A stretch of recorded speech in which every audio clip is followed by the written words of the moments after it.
দলীয় সিদ্ধান্ত অমান্য করে প্রথম ধাপের উপজেলায় নির্বাচনে অংশ নেন ৭২ বিএনপি নেতা, যাদের মধ্যে বেসরকারি ফলাফলে চেয়ারম্যান পদে নির্বাচিত হয়েছেন ৫ জন। ২ ভাইস চেয়ারম্যান সহ ৭ মহিলা ভাইস চেয়ারম্যান পদ ভাগিয়ে জয়ী হয়েছেন দলটির বহিষ্কৃতরা। নির্বাচন থেকে সরে যাওয়া জামায়াতে ইসলামী ও ইসলামী আন্দোলন চমক দেখে চেয়ারম্যান পদে একটি করে উপজেলায় চেয়ারম্যান পদে জয় পেয়েছে। দলীয় সিদ্ধান্ত অমান্য করে প্রথম ধাপের উপজেলা নির্বাচনে অংশ নেয় ২৬ এপ্রিল ৭৩ বিএনপি নেতা বহিষ্কৃত হন দল থেকে, যাদের মধ্যে ২৭ জন চেয়ারম্যান পদে, ২৪ জন ভাইস চেয়ারম্যান পদে, মহিলা ভাইস চেয়ারম্যান পদে লড়াই করেন ২১ বিএনপি নেতা।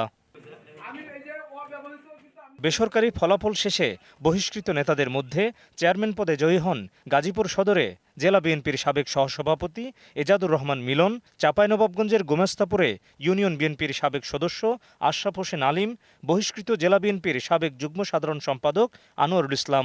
ওয়ালটন ফ্রিজ কিনে অনেকের মতো আপনিও হয়ে যেতে পারেন মিলেনিয়াল, সেরা পণ্যের সেরা অফার। ময়মনসিংহের হালুয়াঘাটে চেয়ারম্যান পদে নির্বাচিত হন উত্তর জেলা বিএনপির সাবেক সদস্য মোহাম্মদ আব্দুল হামিদ। শেরপুরের জিনাইগাতি উপজেলায় বহিষ্কৃত জেলা বিএনপির সদস্য আমিনুল ইসলাম বাদশাহ। এছাড়া কক্সবাজারের মহেশখালী উপজেলায় জামায়াত নেতা জয়নুল আবেদিন, লক্ষ্মীপুরের কমলনগর উপজেলায় ইসলামী আন্দোলন নেতা খালেদ সাইফুল্লাহ চেয়ারম্যান পদে নির্বাচিত হন।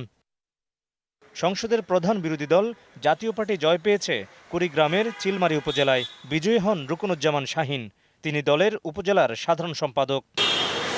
দলটি নির্বাচনে অংশগ্রহণের ঘোষণা দিলেও হাতে গোনা উপজেলায় প্রার্থী দিতে পেরেছে। Mohammad Hussain, DBC news, Dhaka.